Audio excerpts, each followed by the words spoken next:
Well, thank you all for coming this evening and welcome to the Bethel Public Library's adult presentation. My name is Ellen Jampol, and I'm the Programming and Outreach Librarian at the library. Tonight, we welcome Phil Devlin. Phil was raised in Windsor Locks, Connecticut. He was active in sports while growing up and played on several all-star teams representing Windsor Locks in soccer, basketball, and baseball. In fact, his Little League team won the Little League World Series championship in Williamsport, Pennsylvania in 1965. Following high school, he attended UConn at Storrs with a double major in history and English, a minor in classics, and was a member of the UConn ice hockey team. He pursued a master's and 6th degree certificate at Wesleyan University in Middletown. Phil is the winner of several Teacher of the Year awards and taught high school English, history, and Latin for over 30 years and coached swimming, diving, and baseball. Among the athletes he coached was Jeff Bagwell of the Houston Astros, who was inducted into Major League Baseball's Hall of Fame in 2017. Phil has a lifelong interest in books and conservation. For 6 years, he wrote a popular weekly column for Patch.com called This Week in Connecticut History. He has edited the publication of 5 books and has written a popular biography entitled Carney, The Remarkable Life of the Torrey F. Camiglia, MD. Phil lives in Hingham, Connecticut? Yes. With his wife, Elizabeth, a retired English teacher. 2019 marked the 75th anniversary of Operation Overlord, the amphibious invasion of Normandy on June 6, 1944. This presentation focuses on the invasion of both Utah Beach and Omaha Beach, as well as the cliffs of Point-du-Hoc. And furthermore, the talk will focus on the American Cemetery at Colleville-sur-Mer. Hope I get that right. Phil will share stories about many people and units that played key roles in the invasion, including people from Connecticut. He has visited Utah Beach and Omaha Beach twice and will share original photos and source documents. Please give a warm welcome to Phil Devlin. Thank you, Ellen. Well, thank you very much. We'll get to the first slide, and you'll see there a war memorial in Windsor Locks, Connecticut, my hometown. And you may not be able to read it, but there are 4 Devlins up there, including my father, who's this guy. He was in the Army. He was in charge of a field hospital, actually, 189th Field Hospital Unit, which his first location in France was actually in Normandy. Later on, he went to Mermelon over much further east near the German border. There he is on the far left with 3 of his brothers. I had my father, 6 uncles, and an aunt who were all involved in World War II. There are 4 of the Devlin brothers. The guy next to him is in the Navy. That's my Uncle Warren. And more about him later. He has a connection to a good friend of his who participated in D-Day. And then Uncle Jim, who was a sergeant in the Army in the Pacific. The most memorable incident I recall from him, and he was part of the reinvasion of the Philippines.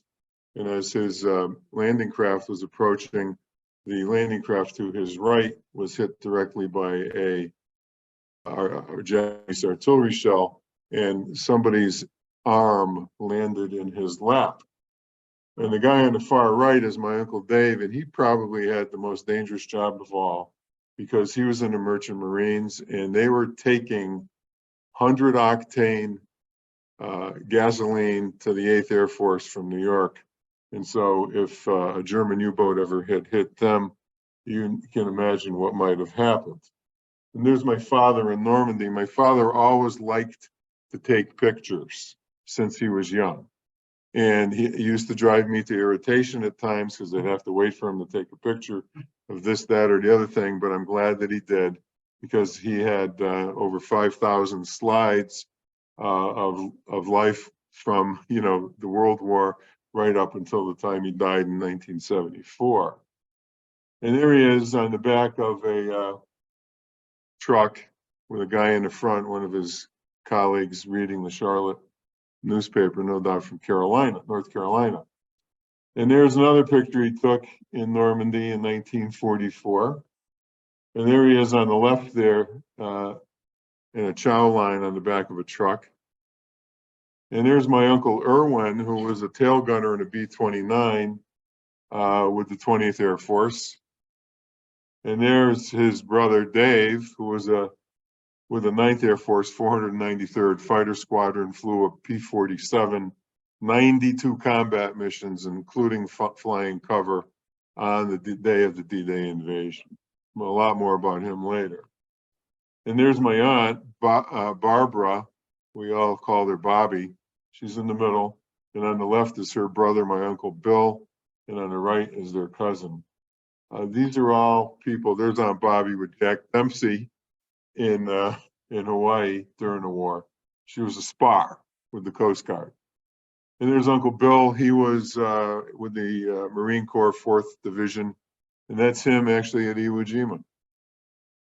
And then my father sent all these postcards from Normandy when he was over there. We still have them. I have between 80 and 90 photos he took over there. They're black and white prints. Very happy to have those. And then he sent postcards. This one was to my maternal grandmother. And then there's another one that he sent from Normandy, all in French. He was fluent in French, so that, you know, he became useful to help interrogate some of the locals to get some information. And there's another one. That, of course, is a famous scene of the American troops going down the Champs-Élysées to the cheering crowds of Paris. And there's the back side of that. Okay, so now we're going to get into the invasion map of Operation Overlord. And I want to call your attention to the blue lines here, because those are the routes of the Americans. Now you can see up here that mostly they left from towns that either began with an F or a P.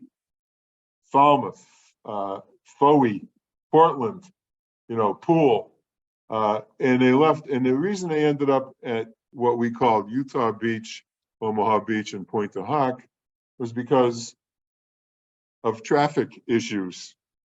They did not want to be crossing over. They had something like 4,000 or 5,000 ships crossing the English Channel, and you wanted to go as direct a route as possible. So, you know, Omaha Beach, they called it Bloody Omaha for a good reason. It was the most difficult beach to assault, and it was all done by American troops. American troops also assaulted Utah Beach, which was a very different experience, as we'll see. And they also assaulted Point-du-Hoc, which was almost an impossible place to assault, but the 2nd Ranger Division did an incredible job there. The other orange lines are trace the routes of the other 3 beaches that were assaulted. You know, Gold Beach, for example, Sword Beach. These are all assaulted by Canadian troops, British troops, and a mix of other people, such as Polish troops as well. Okay, so we'll go on. I want to talk to you a little bit about this guy on the left, who was a weatherman named, last name was Stagg, S-T-A-G-G. And then on the right, an ingenious photographer who doesn't get the kind of credit he should for this invasion. He played a key role. Now, Captain James Stagg lived to be 75 years old, as you can see. He was the chief meteorological officer for Operation Overlord, and he was British. He had predicted that the 4th of June the seas would be too high and the winds would be too strong. So put that off. I said the 5th, and Stagg said, no, the better choice would be June the 6th. On the contrary to his prediction, Luftwaffe, German Luftwaffe weatherman, predicted 2 weeks of storms. So the Germans, many of the Germans were put on leave, particularly the reinforcements behind the beach. And Rommel himself, Field Marshal Rommel, the famous Desert Fox, because of this weather prediction, he left the beaches and went home for his wife's birthday. Okay, so the other guy that I had showed you on the right is a guy named Harold Edgerton. He was called Doc Edgerton. We associate him with MIT. The guy was a genius, and he developed a type of photography that was unique called stroboscopic photography. He had a camera. The Army asked Doc to build a nighttime recon camera. They wanted to fly over at night on the 5th to see if there were any German reinforcements behind the beach, because that was a critical piece of information to know. So he created this, what looked like a 35mm camera, but it was 2 feet long. And it had a 30-inch quartz flash tube and banks of capacitors weighing about 500 pounds each that were slung on the bomb racks of the bomber. And so what they did was they ran this bomber over at night, and it took photos on the evening of June 5th above the invasion area. And there was no evidence of Germans on the access roads to the beaches. And so Eisenhower said the mission is a go. So this was a critical thing that he did. Now there's the picture on the left that he took of the beaches. You can't make it out very well, but people who were familiar with the terrain understood that there was nothing behind the beaches, no reinforcements, panzer units particularly, that would be very dangerous for the invading troops. There's Doc Edgerton on the right during World War II. Now I want to show you some of his photos that were made after World War II using this kind of photography, stroboscopic photography. He was a pioneer in that regard. And you can see that bullet is moving at 1900 miles an hour. And his camera was able to capture it in a still photo. This is remarkable. And you see on the right, a bullet going through an apple, and you can see the bullet itself moving at 1900 miles an hour. So I'm just giving you a little extra information about this guy because he's just fascinating. On the left, you see a famous Corona. That's a drop of milk. What happens, how does a drop of milk look when it makes contact, when it drops onto a tabletop? It looks like a Corona. And on the right, you see from the 40s, a guy kicking a football, and you can see the indentation in the football made by his toe. There you see just a remarkable photo. This is what a nuclear explosion looks like 1/1,000,000th of a second after detonation. Amazing. So here's this guy was the one who took, who invented the camera that took the picture that was the key in the final decision-making process to go forward with the invasion on June the 6th. He does not get enough notoriety for doing this, and so I wanted to be sure to include him. There's a book he wrote. You want to see a good book? Find this book. It's called Stopping Time. This is the latest edition of it. I have 2 copies of it. You have never seen a better book on photography in your life than this. There are tons of pictures, like the one you see on the cover, a famous one there, that he took called Stopping Time. So it's a good book for the library to have or for you to take a look at. It's really interesting. Okay, so here's the assault sequence. The airborne paratroopers and gliders were going to come in first in very early at night, like 1 or 2 in the morning, 3 o'clock in the morning, and land behind the beaches to secure bridges to prevent any German reinforcements from coming up to knock these invading soldiers off the beach. Then there was going to be an aerial bombardment, very ineffective at Omaha. We'll more on that later.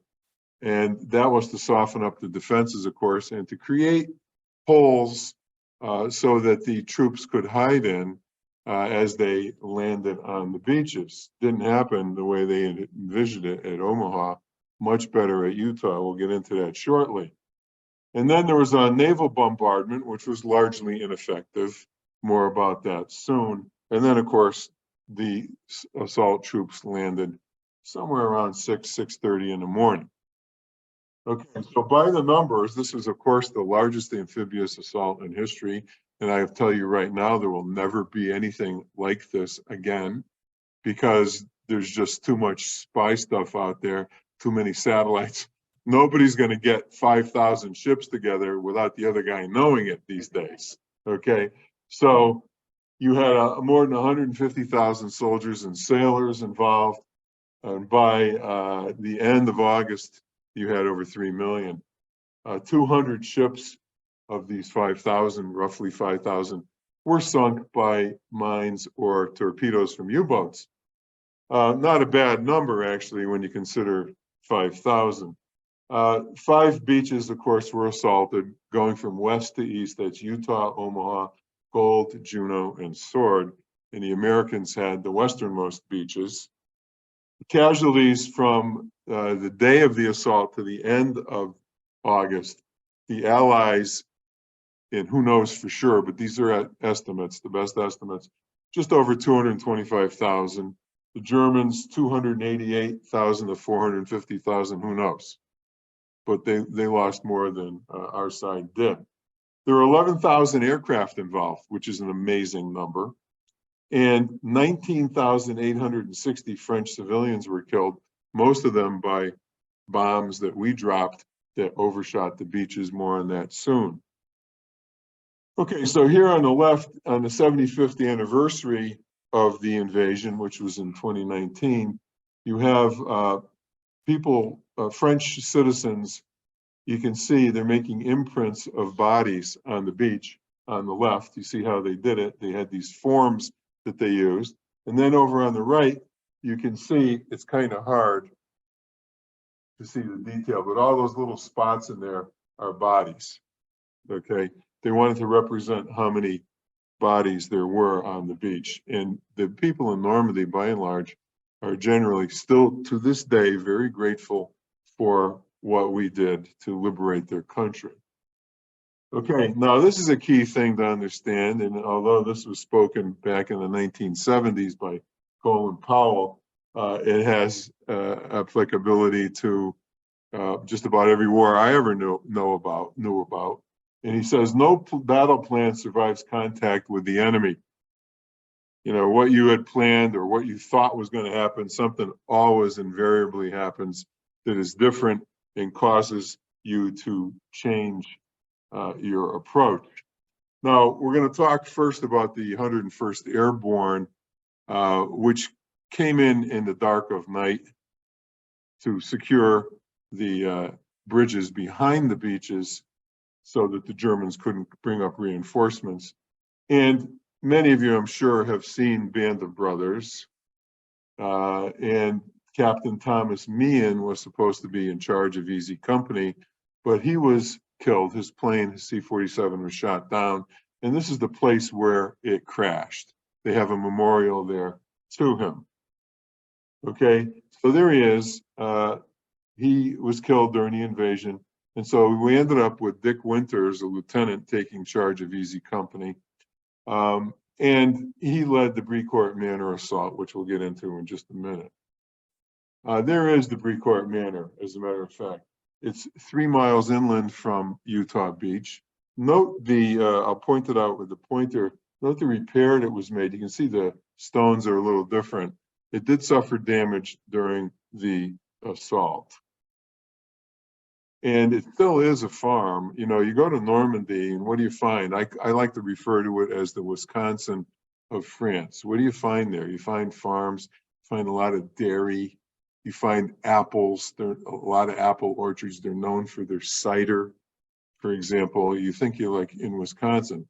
They supply the milk, Normandy supplies the milk for probably 80% of France. It's a rural area. It hasn't changed all that much in the last 80 years or so. There's the rear of the manor. And then you can see cows grazing out there. I took these pictures. Okay, so, you know, what was going on there was there were 4 German artillery pieces, 105 millimeter guns, that had been pre-sighted to hit the beach at Utah Beach, to land right there. So in order to protect the invading troops, it was his job to go to Brecourt Manor and to take out those guns. And there you see, this is what they call bocage country, the French do, the hedgerows. We call them hedgerows. Many more casualties occurred in hedgerow fighting after the initial landing, in the weeks afterwards, than occurred on the beaches. Now, I took that picture.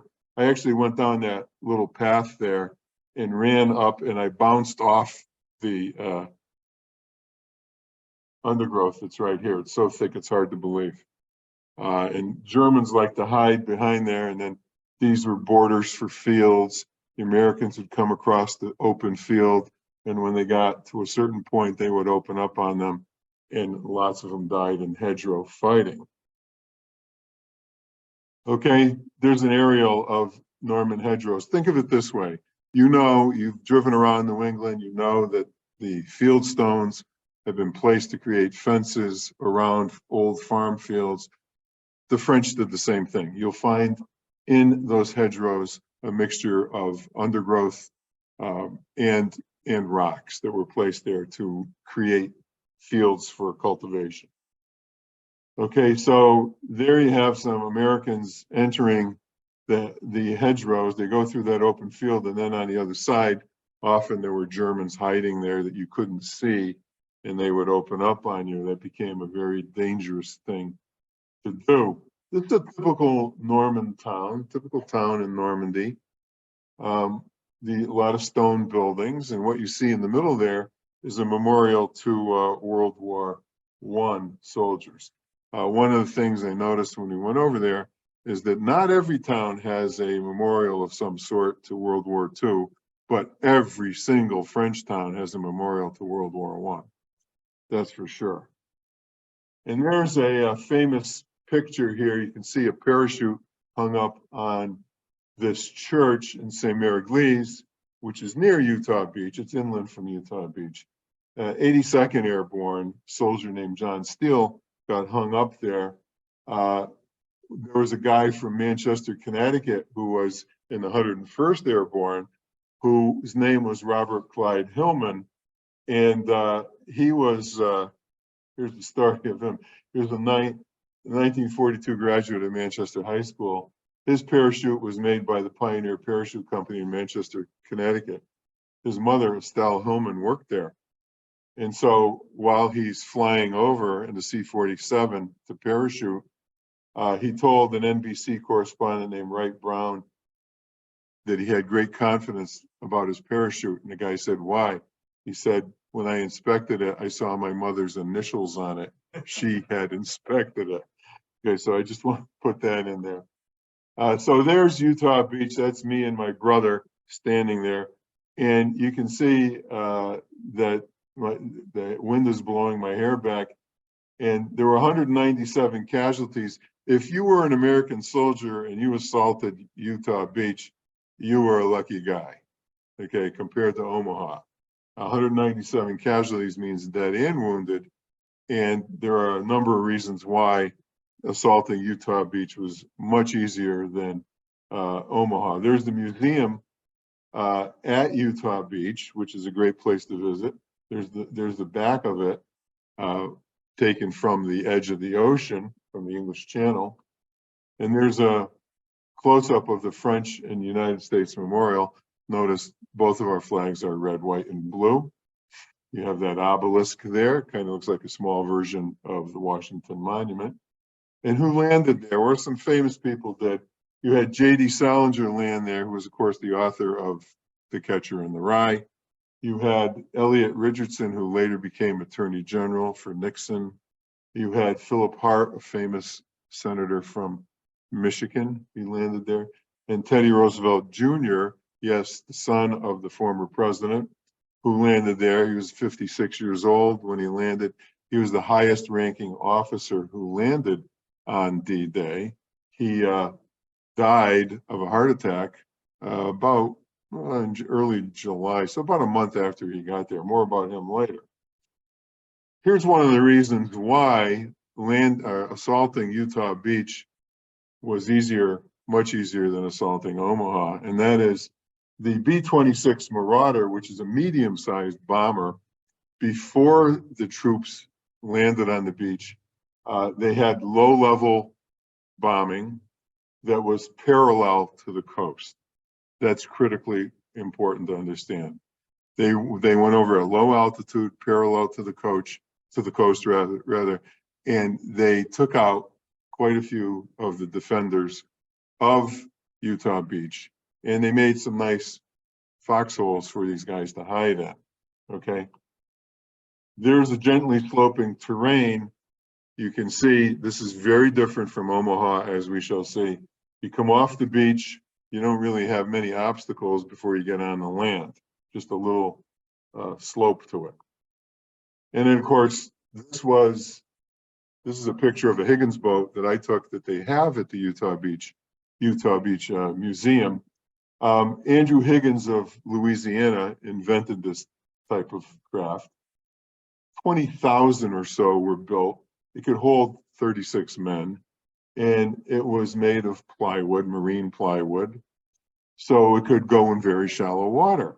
And it makes sense that a guy from Louisiana invented it, because you got the bayous down there and, you know, very shallow water if you want to go fishing or whatever. It could go 9 knots, not that fast. Okay, so here's a guy from my hometown in Windsor Locks, Kenny McCauley. He was a coxswain on one of these Higgins boats. He was killed during the invasion of Omaha Beach.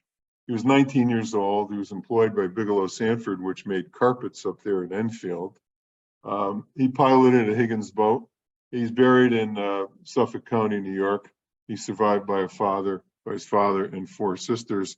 The youngest of those sisters, after I had written an article about him about 10 years ago that was published, she was living in Florida. She wrote me a very nice letter to thank me for doing that. But this is just another connection I had from my hometown here, just 19 years old. My understanding is that an 88 millimeter artillery shell took out his boat. These are these guys from Windsor Locks. There's Kenny is right there. And then you have down here the Smalley brothers. They were killed not at the beach, but inland during the hedgerow fighting within 10 days of each other. The local VFW in Windsor Locks is named the Smalley Brothers Post in their honor. This guy here, this is an interesting story. That's Matthew Rachel. Several of the Rachel brothers fought in the war. He was killed in the hedgerow fighting as well. And here's the sad thing about that. When the staff car came up to the house on Elm Street in Windsor Locks to report the death of their son to the mother and father, you know, they come up in a car and you got the officer, and usually there's a chaplain with them. And they came up to the door, knocked on the door. They saw, you know, who was coming, and of course were very anxious about what he was going to say. They told the parents that their son Matthew had been killed in Normandy. The father had such a dire emotional reaction. He had a heart attack and died in the doors, right in the door, while the news was just had been given to him. Very sad. This guy here, I put him up there. His last name was McHugh, Bill McHugh, and he was my Uncle Warren's best friend in high school. Now, he was on a B-17 that bombed on D-Day, and on the way back to England, he got shot down. And the sad thing about this was it was his 35th mission. All he had to do was make him, you know, if you did 35, you could go home. And, you know, maybe 30 to 35% of these guys were able to finish 35 missions. So that's a sad story. Okay, regarding Andrew Higgins, back to the Higgins boat, here's what General Eisenhower said, that in parentheses, SHAEF, Supreme Head of the Allied Expeditionary Force. He said, Andrew Higgins is the man who won the war for us. If Higgins had not designed and built those LCVPs, we never could have landed over an open beach. The whole strategy of the war would have been different. Okay, so there's a Sherman tank at Utah Beach. I took this picture. And, you know, it says their numbers mean something because the truth is the Germans had far superior tanks than ours. The Sherman tank was quick, it was maneuverable, but it was very vulnerable. But if you have 16,000 of them and the Germans have something like 5,000 of them, you can gang up on a Tiger tank, for example, find its vulnerable spot and take it out. So that's why they were effective, because on their own, one-on-one, no way. They're just not going to take out German tanks. Okay, there were some floatable Sherman tanks, and some people aren't aware of this. Besides, you know, the assault troops and the Higgins boats, you had also these Sherman tanks that had a skirt around them that made them floatable, and they had what was called DD tanks, which means dual drive.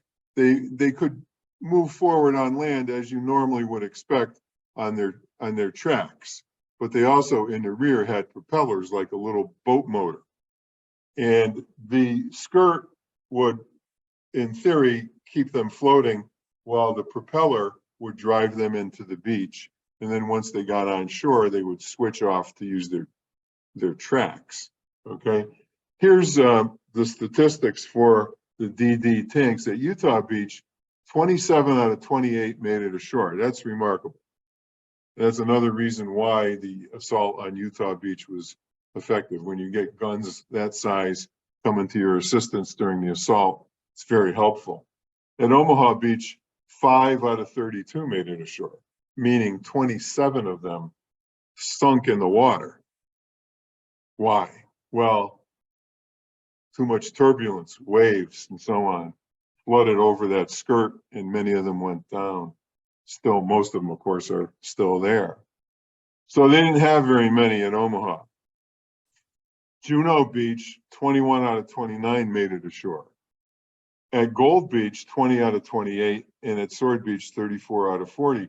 So, you know, they did a lot of good on all the beaches except for Omaha, which is why Omaha came to be known as Bloody Omaha. It clearly was the most difficult of the beaches to assault. And there's Utah looking east. I took that picture. And there's Utah that's a close-up from Utah of Point-du-Hoc. Point-du-Hoc is located between Utah and Omaha Beach. And as you can see, steep cliffs. And there's an aerial view of Point-du-Hoc. It's a triangular projection of rock that extends out into the English Channel. The issue there was that the Germans had artillery guns that were in place up there that could fire on either Omaha or Utah. Omaha was to the east, Utah was to the west of Point-du-Hoc, and they could do a lot of damage. So it became the job of the 2nd Ranger Battalion to go up there and take those guns out. Okay, so that's Point-du-Hoc looking toward the east, toward Omaha Beach. And there are the cliffs. They're about 100 feet high. How would you like to be in a Higgins boat to pull up to a rocky coast like that, get off, and climb those cliffs to kill a bunch of Germans? Not easily done. It was an incredibly hard task to get this done. I mean, the Germans are up there. You know, you're using mortar tubes to shoot up grappling hooks and ropes and ladders, rope ladders, so that you can climb 100 feet. In the meantime, they're up there dropping grenades at you, shooting you, cutting your ropes and stuff like that. So it was an incredibly difficult assault. And fortunately, and this is not the only time I'll say this, the Navy came to the rescue. Okay, here's a picture of the USS Satterley. Once they saw on board the ship using binoculars the difficulty of the assault at Point-du-Hoc, it positioned itself in such a way as to shoot its 4-inch guns up on top to keep the Germans away from killing guys in the 2nd Ranger Battalion. So they really kind of saved the day. 60% casualties. you know, there's 200, I think there was 225 guys who were assaulting that. 60% either were killed or wounded. That you see there is at the triangular point of it, and that's a memorial to the 2nd Ranger Battalion. You can see a fence there in the foreground a little bit, and that is because the land there became quite unstable. You may recall at the 40th anniversary of the D-Day invasion in 1984, President Reagan was up there and gave a talk right in front of that monument. But since then, the land has become more unstable, and so they were trying to fix it. I don't know what the current status is. There's this very small museum there for the 2nd Ranger Battalion. It's the smallest museum I have ever seen in my life, but it's really full of interesting stuff. And there's a observation platform that was built on top of a German pillbox. So if you go up there, you get a big, real good panoramic view, not only of Point-du-Hoc itself, but if you look to your right, you can see Omaha Beach, and to your left, you can see Utah Beach. So that's me up on top of the platform. And there, of course, is the monument behind me. And that's my brother there in a blue and black jacket. And you can see the remnants of a German pillbox. And I'll call your attention to the top here. You can see these things sticking up. That's rebar. These are reinforced concrete blocks, and they were angled in such a way as to deflect incoming shells. So a lot of them actually still exist over there. This one was hit pretty hard, but it's still strong enough to stand. And there is the terrain. You'll see very quickly how many holes there are in the ground. These, of course, over time have been rounded out and grass has grown down there. These are bomb craters. It was heavily bombed. And they used to put messages, you know, here's the 457 bomb group. Greetings to Adolf.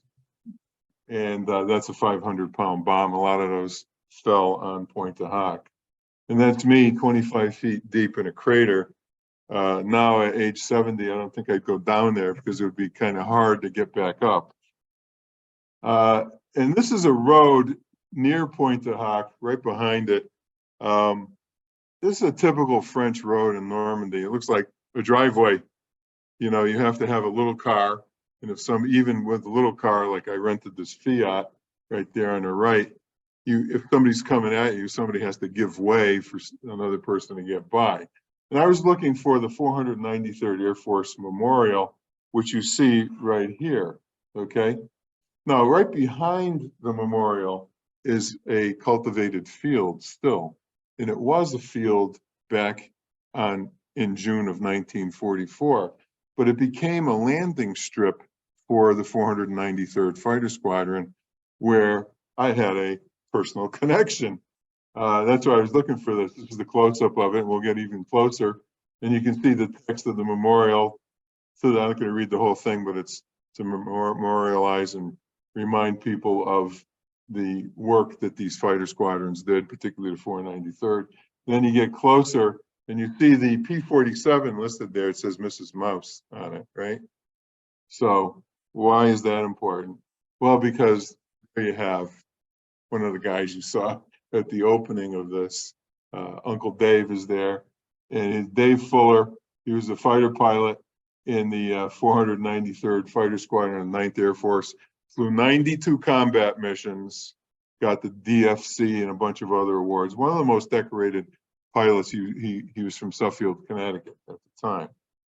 But you know, I didn't know this. You know, I go to see the monument and I see this guy's plane there. It kind of blew me away.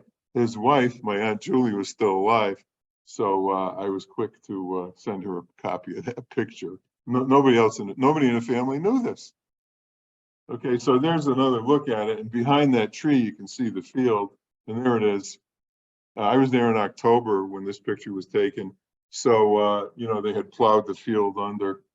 But what they did was they put PSP out there, which is perforated steel planking. You perhaps have seen this, big rolls of metal fencing, it looks like. that you unroll so that when a plane lands or takes off, it's not going to be in the mud, for example, but it has a strong surface to come off. You can see these guys right here. This is PSP right here, perforated steel planking, used in the Pacific Theater as well as in Europe to make temporary landing fields. Okay, so now we'll go over to Omaha Beach, which is just under 5 miles in length. And it's important to notice the contrast in the terrain here. Okay, for example, from the cemetery down to the beach, I walked down these stairs, and then when I got toward the bottom of the steps, I had to walk across what looks like a dock. And the reason is there's a swamp there. Okay, so if you got off the Higgins boat and came forward to go up the hill to assault the Germans, you had to first, depending on what sector you landed in, pass through a swamp, then go up a hill. Okay, just another example of how difficult it was to assault Omaha. So this is the high tide. I took this photo. You can see the high tide comes right up to the edge of where the land starts. That's looking east toward Gold Beach.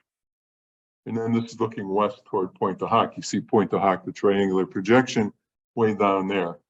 And this is again at high tide. Well, the Americans did not want to land at Omaha on high tide. And the reason is quite simple. There's another picture of panoramic view of Omaha looking toward Point-du-Hoc. There's yet another one. And the reason is that the Germans had placed a bunch of mines in there and a lot of obstacles. And if it was high tide, you couldn't see them. So you wanted to go in at low tide, which created a whole new set of problems. This is a key slide to keep in mind. The English Channel is to our right. If you ever go to Colleville-sur-Mer and visit the incredible cemetery that's there, you will notice that it's windy all the time. And you can be sure if you're there for more than a couple of hours, you're going to get rained on too. It always seems to rain there.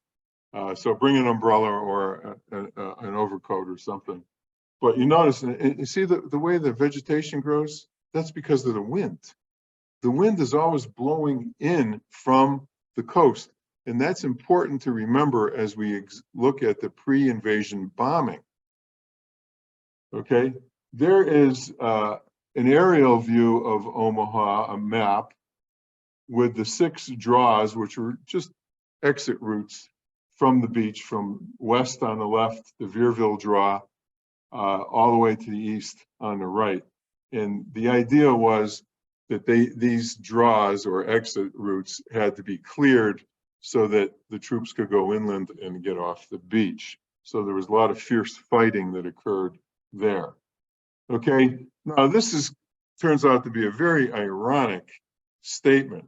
This is a briefing officer to the invasion troops regarding the pre-invasion bombardment.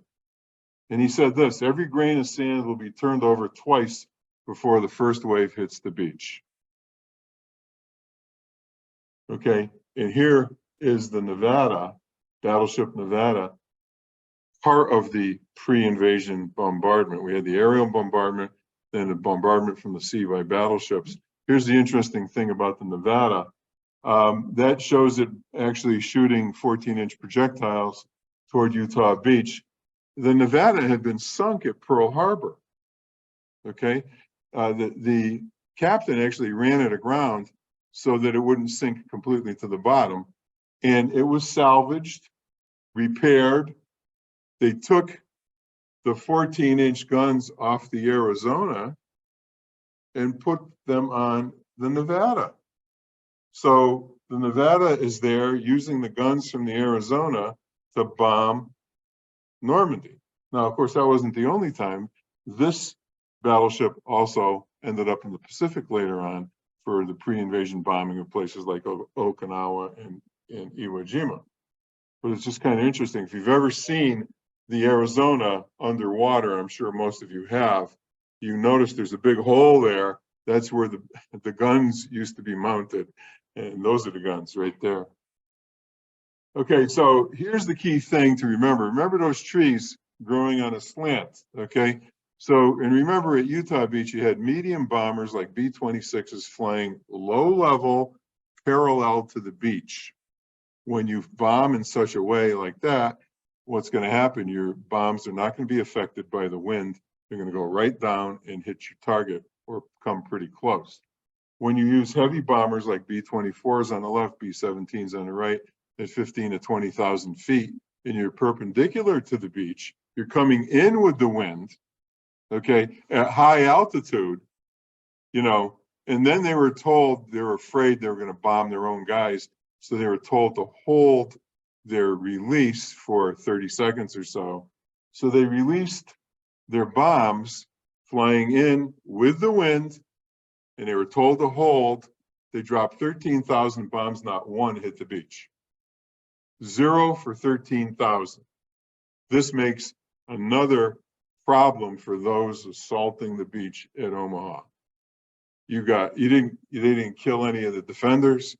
They didn't create holes in the beach for you to hide in or anything like that. You're 0 for 13,000. What they did was they killed a lot of French people. Okay, so here's an interesting perspective from a German soldier who was at Omaha. I read this book, D-Day Through German Eyes by Holger Eckertz, and he said this: I am also puzzled as to why the Americans did not damage our positions more fully before the landing. I am surprised that their aircraft did not attack us more fully. The bombs from their heavy bombers fell wide. Okay, there's eyewitness proof of what I had just said. They held them too long, they're too high, and the effect of the wind carried them in way over the beach. Okay, so here's Omaha at low tide. I took this picture myself.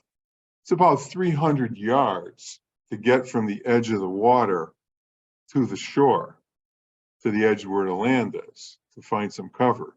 So, you know, the Germans are there, and they have pre-sighted most of their artillery for this beach. And, you know, you've got to go 300 yards, almost 1,000 feet, with no cover, you know, to get to the edge of the beach. This is why so many were killed.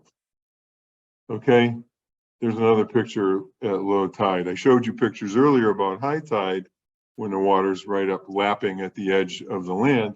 This is very different. So here is a famous picture, a well-known photo of guys in Higgins boats approaching Omaha. And you can see the key thing here is what you see up here. This is hilly terrain. You remember Utah? Gently sloping, almost flat, much easier to assault, get a foothold on the land. Now you got hills, and the Germans are up there. And the other thing too is about Utah. What did you have at Utah for soldiers defending the beach? You had what was called the Ost Division, OST, which is German for East. And who was that? Well, mainly Russians and Romanians, Hungarians, people like that, who were commanded by German officers. Did they really want to kill Americans? No. Most of them, there are eyewitness reports that they deliberately shot their guns over the heads of the soldiers that came in. Okay, and then when they had a chance, they turned on their German officers and killed them. Okay, what they used to call in Vietnam, fragging. Okay, so, you know, as opposed to the 352nd Regiment of the German army, which was guarding Omaha, these guys were battle hardened. They had fought in the battle at Stalingrad. They drank the Kool-Aid that Hitler was serving. They really believed in all of that stuff. And they were tough defenders. So that was just another complicating factor that made Omaha Beach a very difficult place to assault. Okay, and there, in German, Atlantic is spelled with a K. And this guy, of course, was a tactical genius, Erwin Rommel, but he was home on his wife's birthday when the troops landed. So he wasn't there, and not having him there meant a lot because he knew how to fight a war. He was the one who constructed all these different lines of defense as well that made it so difficult to assault, such as this. There's another pillbox. That's a modern picture of it. That's a German 88 millimeter artillery piece, which is the best gun of the war. You know, still there. These are hedgehogs. That's large pieces of angle iron welded together. The Czechs were the first to use these to try to stop tanks. Okay, so the Germans used barbed wire, hedgehogs. They also had what were called Rommel's asparagus. They drove these large pieces of trunks of trees. They sharpened them, drove them into the ground, and on top of them, they put landmines, anti-tank mines. So if you came in at high tide and that was hidden, and you happened to make contact with that landmine, you know, that was it. And of course, this is what this area here is called an embrasure, the opening in a German pillbox. And once again, at the top, we see the rebar, the steel rods that reinforce the concrete, made it very difficult to blow up something like this up. Now, I want you to remember that image because we're going to come back to it later on, okay, near the end. So, once again, we find the Navy saving the day, not only at Point-du-Hoc, but at Omaha. If you were in a boat off the coast of Omaha and you had your binoculars and you were looking at what was going on, what did you see? You saw American soldiers getting slaughtered. It looked, they were almost ready to call it off. Okay, so what did this guy do, the captain of the destroyer that you see here, the Frankfurt? Well, we can find out. Stephen Ambrose, of course, has written extensively about the Normandy invasion. And he quotes this James Knight, who was the 299th Combat Engineer Battalion. He said this: "I truly believe that in the absence of the damage that Frankfurt inflicted, the only way any GI was going to leave Omaha was in a mattress cover or as a prisoner of war." And then Captain Murphy said, "We saw them go right in there. Boy, that was the end. I loved the Navy from then on." Now, of course, what did the captain of the Frankfurt do? He turned his boat, all 300 feet of it, parallel to the shore, thus creating an incredibly large target for Germans to shoot at. Very dangerous maneuver. But he saw what was going on, and he knew that the only way he could help was to turn his 4-inch guns on those pillboxes. And you get a 4-inch shell inside one of those embrasures, you're going to ruin everybody's day. Okay, so that's what happened. And they used binoculars to adjust their firing, and it was very risky to turn your boat sideways like that and create a huge target, but it worked, and it gave the soldiers that were there, that were left, an ability to get a foothold and go forward. Okay, so largely due to the writing and lobbying of Stephen Ambrose, what do we have here? We have a Navy monument that was unveiled on the 28th of September in 2008 at Normandy, and you see all these Navy personnel, and boy, did they deserve it. Okay, so to review the key differences between Utah and Omaha, you had the Ost Division, who didn't really want to kill Americans, defending Utah. You had the German 352nd, who drank the Kool-Aid, and, you know, very tough guys, committed fighters. You had gently sloping terrain in Utah versus the wetlands and hills in Omaha. You had effective low-level pre-invasion bombing versus ineffective high-altitude bombing. You had 197 casualties versus 3,000. And you had the destruction of 4 105 millimeter howitzers at Brecourt Manor before the assault started.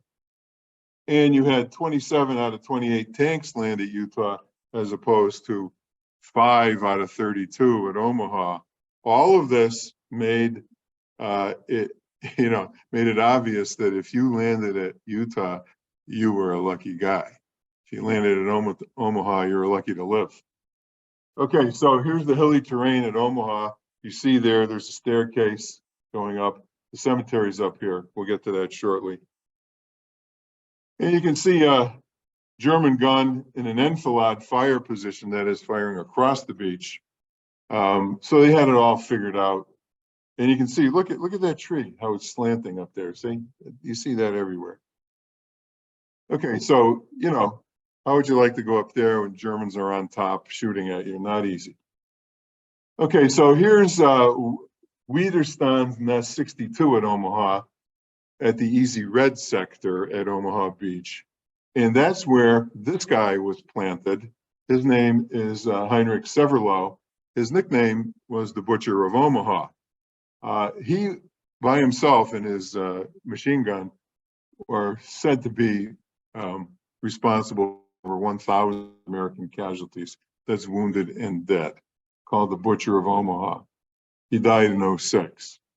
Before he died, on the 40th anniversary, he had that's him on the right, Severloh. On the left, you have David Silva from Ohio, who happened to land at Easy Red, who was shot by this guy. Okay, so on the 40th anniversary, they met each other. Now, of course, he was wounded and he survived. He said this. He became a minister. He said, in the moment when I had to get out of that landing boat and run up into the fire of your machine gun, I cried out to God to help me to get out of this hell alive. I pledged to become a chaplain and as such to help other soldiers. And that's exactly what he did. And when he came back for that 40th reunion in 1984, he met up with Severloh. It's quite a poignant reunion. Okay, so Severloh and other machine gunners and other defenders of Omaha Beach were in these, what were called Tobruks. They were precast concrete pieces that were buried underground. And they look like that when they're buried underground. So what'd you have inside there? Well, you had room to put your gun, probably had something to lie down on if you had to sleep, food, water, ammunition, that kind of thing. And usually there were two guys in there. And there's another picture of Tobruk at Omaha. Okay, so there's Colleville-sur-Mer, the observation deck, looking at it from Omaha Beach. I took that picture. And, you know, we're this, what looks like hay right in here, that's all swamp. Now, how'd you like to go up there against Germans who are well defending the area? And so Colleville-sur-Mer in French means hill near the sea. And there it is looking east toward Gold. And you can see the terrain there, vastly different from Utah. And here is the cemetery at Colleville-sur-Mer, the Normandy Cemetery, American Cemetery. If you want to find out where somebody's grave is, you go into the visitor center. It's computerized. Put in a name of somebody from your hometown, a relative, whoever, and you can find out. And there you see, this is just a beautiful place. Have you seen Augusta National during a Masters tournament? Well, this is what it looks like. Just a beautiful, beautifully groomed place. What you're looking at there are cypress trees, which in Greek mythology are symbols of mourning. Okay?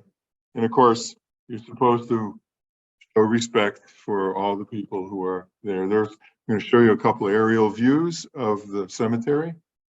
There you have one looking west. Okay? You can see that it's in the shape of a Roman cross. You have that part, and then in the middle where that chapel is, you have the cross right there. And there you can see it from the other end, looking toward the east. There are 9,387 graves there, 172.5 acres, 4 women buried there.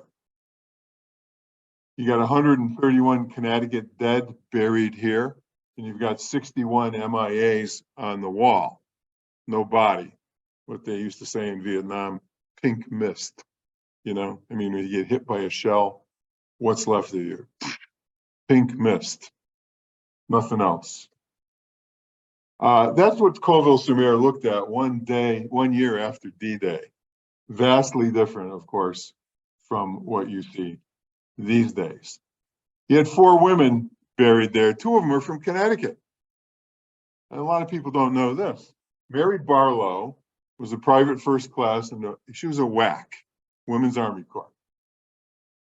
Elizabeth Richardson from Indiana is there. Mary Bankston from New York, and Dolores Brown, another whack from Connecticut. And then you see Barlow and Brown's graves. Mary on the left, Dolores on the right. I took those pictures. They were members of the 6888 Battalion, which is interesting. There's a picture of the 6888. Their motto was no mail, no morale. They were in charge of mail going to and from the soldiers in Europe.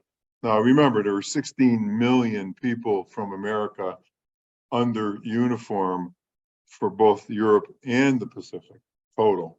Well, you know, millions obviously in Europe.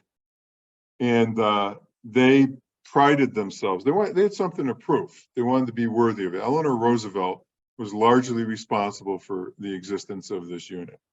And they wanted to prove themselves. One of them said, there's a book on them a few years ago. One of them said, in Europe, there were over 6,000 American soldiers named John Smith. And they never sent a letter to the wrong one. That's what they claimed. Okay, so here's the Spirit of American Youth, a bronze statue that's 22 feet high. This is on the east end of the cemetery. And there it is looking west, okay? And around behind those columns that you see there, you have what's called the Garden of the Missing. There's 1,557 names of people whose bodies were never found. And that's called on the Loggia of the Unknown. It's like a logbook of the unknown. And among those who are buried there, and very few people know about this, people were soldiers off the Leopoldville. On the 24th of December of 44, off the Cotentin Peninsula, it was sunk by a German U-boat. It was a troop carrier ship. 763 American troops died. Most bodies were not recovered. There were 20 guys from Connecticut on this. The names appear in the cemetery on the wall of the unknown. And there's the chapel that's in the middle of the cross. Beautiful chapel. You can go right inside it. I did. I took this photo. And then you see various shots of the cemetery, which is just, you know, a lot of people complain about how their tax money is spent. You know, the American Battle Monuments Commission maintains the cemetery, and you'd be proud of what they do if you saw it. Okay, you have roses, quite a few places, different colors. This path is over close to the English Channel. If you ever saw the movie Saving Private Ryan, you may remember that the main character is walking down this path with his family in one scene. And that's one of the guys I was with, a guy from Chicago named Jerry. There's more of the walkway, and there's some cypress trees, symbols of mourning in Greek mythology. And then you can see the grass, how beautifully kept it is. No matter which way you look at the crosses and the Stars of David, in perfect alignment. Look at that. Unbelievable. That's, of course, looking north toward the English Channel. They're all like this. It's just amazing. And that's a diagonal view, and they're all in perfect alignment diagonally. And now we'll talk a little bit more about the church at St. Mary Glees. John Steele, a paratrooper, came in, and his parachute got hung up right here. Okay, and you can maybe see it's kind of camouflaged, but they have a mannequin up there still representing John Steele. And there you can see him. See him right there? Right there. There's his parachute. Okay, I took this picture. He was not killed. I'll tell you the story. Okay, here it is. That's John Ray. He was a sergeant. He was in the 82nd Airborne. And he was on the same plane as John Steele. John Steele went off before him. And he hits the ground with his parachute. And he sees John Steele hung up on the steeple. And there's a red-headed German with a submachine gun who turns this way, shoots John Ray in the stomach, And as John Ray is bleeding out and dying, he pulls a 45 from his holster, which is on his leg, and he kills the German who was aiming to kill John Steele. It's quite a story. Okay.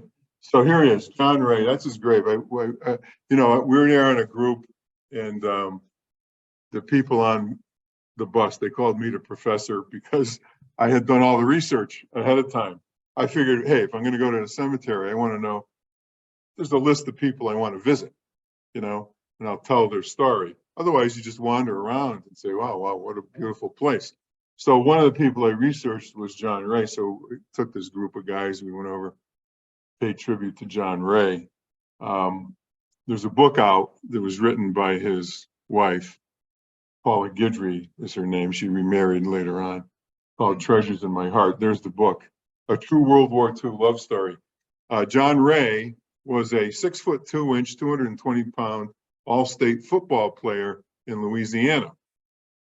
And he was married, and he wrote a letter to his wife every single day that he was in service. And of course, they stopped after June the 5th. So that book publishes all his letters. It's quite moving to read. We're going to take a look at Ollie Reed Sr. and Ollie Reed Jr. We visited their graves, father and son, the only father and son in the cemetery. They're from Missouri. And then we're going to talk a little bit about Roy Callum. Roy was from the state of Maryland, and he's the youngest guy buried there. There he is, 101st Airborne. Roy Upton Callum. He was young, too young to be in the service. He lied about his age, got away with it because he was kind of big. And here, you know, was married at the tender age of 17, and his wife was pregnant with his daughter when this happened, when the invasion happened. And this is a recollection. This is her recollection, the daughter. My father, Roy U. Callum, was not quite 18 when he succumbed to his wounds. Like many other young men at that time, he enlisted with an altered birth certificate to serve his country. His company, G506 of the famous Screaming Eagles, the 101st, was due to land on drop zone D, where German soldiers had set a barn ablaze. Being off course most likely extended his life for those few days. Although I have never been able to confirm this, I believe he was mortally wounded in the battle to secure the bridges of the Duvet River. I have no memories of my father as I was a baby when he left for England to prepare for the Normandy invasion. He saw and held me only once, and on that occasion I cried, so I am told. They were not the last tears shed, to be sure, by me or the many other orphans and their families whose lives were forever changed by the loss of their fathers. It remains a loss that truly does last forever. That's Donna Callum Allen. And there's the grave of Teddy Roosevelt Jr. If you got the Medal of Honor, your cross is in the writing on it is in gold. So he got the Medal of Honor. I'm not really sure why. I don't think he did anything valorous. I mean, you know, I look at some of these other people like Dick Winters, who did not get the Medal of Honor and probably should have. He was the highest ranking general, but the thing is, he's politically connected, right? I mean, Franklin Roosevelt, president at the time, Teddy Roosevelt, his father, was his cousin. Well, who knows? I don't know that he really did anything all that valorous. And I want to go to, go on. We're going to take a look at Robert Nyland's grave and Preston Nyland. The story of Saving Private Ryan is really, in large part, based upon the Nyland brothers. Two of them are buried here. A third was shot down by Japanese over Burma and presumed dead. So the mother, back in upstate New York, received, you know, all these sorrowful letters about losing her sons and all this. Well, it turns out, miraculously, the son in Burma survived, which is not an easy thing to do if you were a POW of the Japanese during World War II. But it was quite a poignant moving story. And it really was one of the things that Spielberg researched before he made the movie Saving Private Ryan. So we visited the Nyland brothers. This is a guy, Jimmy Monteith, who certainly deserved the Medal of Honor. He was an All-American football player at Virginia Tech and died assaulting the beach after saving the lives of quite a few of his comrades. This is the cross of George Pato, and the reason we took a look at George, he was killed in action 6 days after the initial invasion on June the 12th. And the reason is that's his brother on the right there in the green shirt right here. Now, his brother was just a little kid when his older brother was killed, in the Normandy battle. And no one from the family had ever been able to go to see the guy's grave. So he was the first.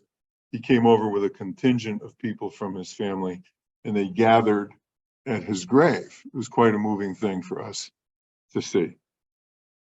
Okay, so near Colleville-sur-Mer, about 6 miles away, is the German cemetery at Le Cam, which originally started out as an American cemetery, but later became a German cemetery. And you'll notice there's quite a contrast between the two cemeteries. Everything at Le Cam, for example, is dark, very kind of Teutonic. You can see the cemetery, the graves themselves at the main entrance off on the left and the right, and even at the statue of the mourning parents, everything's dark. And the crosses, they're kind of squat and thick. They're not as aesthetically appealing as those in the American cemetery. You have dark headstones. There's over 20,000 flat markers. And then you have people double buried or sometimes triple buried. On this one, I took this picture. You had a 29-year-old German and an 18-year-old German, one buried over the other. So we're getting to the end here. In Bedford, Virginia, which is a beautiful little town near the Blue Ridge Mountains, we have the National D-Day Memorial. And it was just completed, maybe 15, 17 years ago, something like that. Why did they put it there? Well, they put it there because 19 young men from this small town died during World War II. More specifically, they died on the assault at Omaha Beach near the Vierville Draw. So on a percentage basis, no town in the United States lost more people than Bedford, Virginia. So when it came to make a monument for D-Day, they decided to put it there. Okay, so the monument is 44 feet, 6 inches high, which makes a lot of sense, right?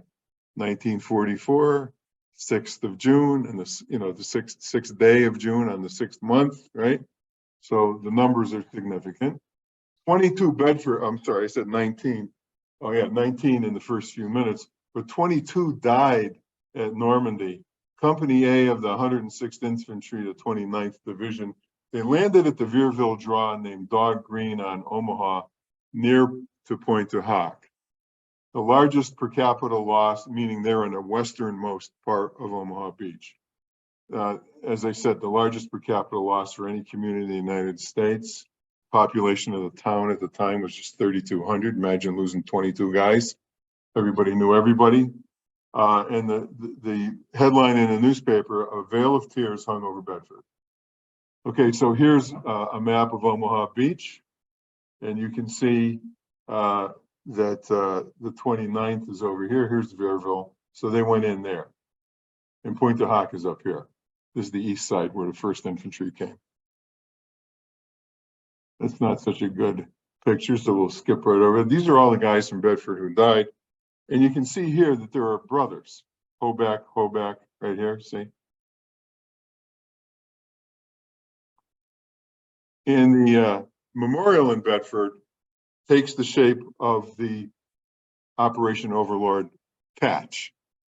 You can see, you'll see it soon, that the thing that you notice the most is this sword, this flaming sword with the point here, going through black, which represents evil, cutting through the evil of Nazism. And then the blue and the yellow and all that, the beaches, okay? And you can see how this plays out. See the point right down here, okay, right here. So that's one far end of it. And it was still under construction when the first time I went there. I've been there twice. What do you have? You have Eisenhower there, the famous pose, close up of him there. And one of the veterans who gave us the tour told us this is from the picture, the famous picture of Eisenhower talking to guys in the 101st Airborne before they got on their planes. Perhaps you've seen that picture. And he's got his hand like this. What's he talking? The guy told us he's talking to him about fly fishing. Okay, there's a ceiling above Ike's head. Beautiful mosaic there. And there you can see, here again is that point like the sword on the emblem I showed you. And there is the Higgins boat at the memorial. You can see that's from the other side of the Higgins boat. And this, of course, represents the beach, the sandy beach, and they're going up and over. So this had to be depicting, of course, at Omaha, because that's where these guys assaulted. And there, that look familiar? One of those embrasures. There's a lavatory in there now for visitors. Okay, so there's a hedgehog, just like in Omaha. And here's the guy going up over the top, and the reading on below that statue reads valor, fidelity, sacrifice. And there's one of the Hoback brothers, famous incident. Raymond Hoback was killed on the beach, and right here is his Bible. They found his Bible next to his body. Elmer Wright is right here in the middle. He was one heck of a baseball player. There he is in a St. Louis Cardinals uniform. And to his left, it's Dizzy Dean, Hall of Fame pitcher. To his right, Rogers Hornsby, one of the great hitters of all time in Major League Baseball. This guy would have had a stellar career, barring injury, had he not been killed at Omaha Beach. Would have been he was a pitcher. Okay, so that I took this picture. This is today, the 116th Infantry, Company A still exists. That was the company these guys all belonged to.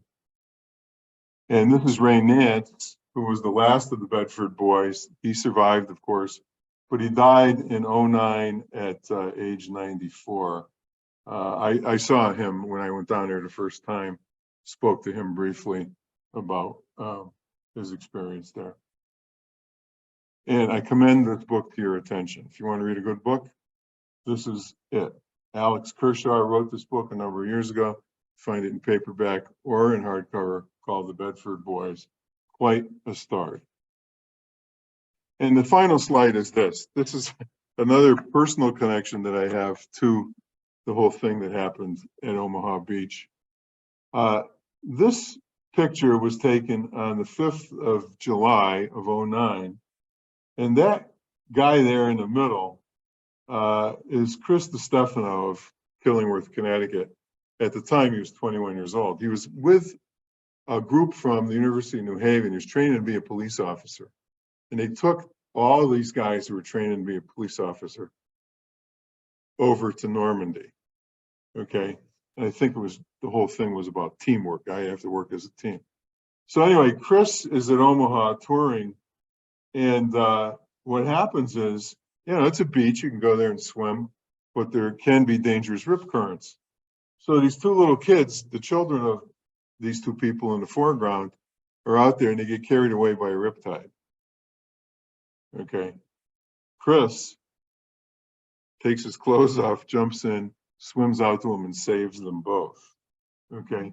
And he said this is a quote from the New Haven Register. It just felt good being an American back on that beach again. I just thought about how many people died right where I was swimming. I'll remember it for the rest of my life. Now, the connection there is I was the swim coach at Killingworth High School for 34 years. it was my daughter, Katie, taught this kid how to swim. So he's a good kid, and I've kind of lost track of him, but that's all I got to say. Unless you have comments or questions. Okay. You know, there's lots of other stuff you can talk about concerning the, you know, the invasion of the beaches at Normandy, but I tried to keep it to a number of things that I think a lot of people don't know about, or things that people that need to be more well publicized, like Doc Edgerton and his incredible photography work, for example. Any comments or questions in the audience? Anybody out there have anything to say? Well, I'm glad you liked it. Thank you very much. Yes, sir. That camera, he developed, mentioned the capacitors in there. Yes. That's what built in the charge. Yes, Fire that strobe, that's correct. sent it to the camera, and immediately the light went out. This is, what, 30,000 feet or 20,000? Well, they were low. They were flying low over the beach. They're probably a couple of thousand feet. It was at night, so it was fairly safe, you know, and they just wanted a couple of quick pictures and then get the hell out of there. Right. That's right. It's amazing. And those capacitors were like the size of bombs. They were actually put on bomb racks. You can imagine how big they must have been. But I just find this guy so interesting to read about. Yeah, most people have not heard about him. But if you ever see the book Stopping Time, you'd like it. You know, it's a good one to look at. There's dozens of other photos like that in there, and a lot of fun to read about. An undersung hero of the invasion, let's put it that way. Anything else? No. You know, I'm not, I think he was from maybe Pennsylvania originally, but he lived in Massachusetts. He was at MIT forever until he died. So anyway, Harold Edgerton, everybody called him Doc Edgerton. Very interesting man. Anything else? Well, thanks so much for coming. You've been a great audience. Hope you enjoyed things and learned a little bit. Okay, you're welcome. Yes.